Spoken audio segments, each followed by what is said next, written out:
like the Latin culture, women in Indian culture, the mother is the matriarch. She runs the family and everything revolves around that.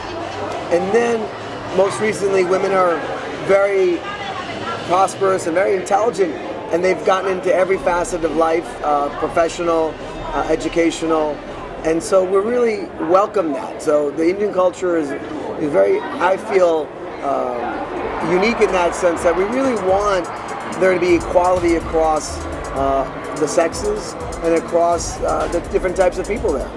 So, as America is a land of opportunity, I think Indians that have come to America have taken every possible advantage to succeed. They've succeeded in all different fields.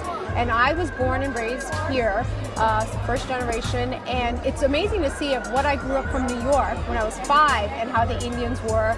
You know, these were all first-time immigrants settling, you know, parents working double jobs, triple jobs, where now here I am at my parents' level, and here I'm a successful physician, and I feel like what a difference from how I grew up to what my parents had, you know, and America gives the opportunity for us to succeed in every field possible, and it's nice that Indians have taken that and they've tried to even mainstream it into, you know, adapt American culture into their own culture.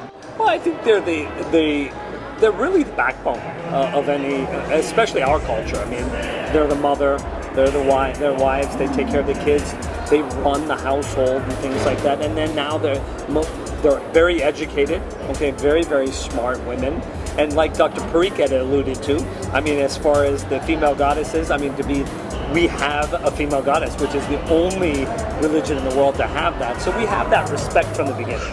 It's important. It's important to our culture. It's important our kids see it. I got 2 boys. So we were always born and raised to respect women. And my mom stayed home. Made sure I went to every of my soccer and football games and basketball games. And so the fact that they're getting recognized, and they have been, but we need to put a more concerted effort into getting them recognized and all they do for our families. Over the years, I had some fantastic leaders and mentors as I went off and did my graduate work. So there's a couple of professors and teachers that I look back and think, boy, they pushed me to levels that I didn't even know that I could achieve. And then I got there and I thought, well, that was a hard thing, but it was worth it. I think the ability to do that more with our women is really important. In the Indian culture, it's something that's not encouraged as often. It's a matriarchal society at home, but out in public, the father, the man of the house is the one that still is the face of the family.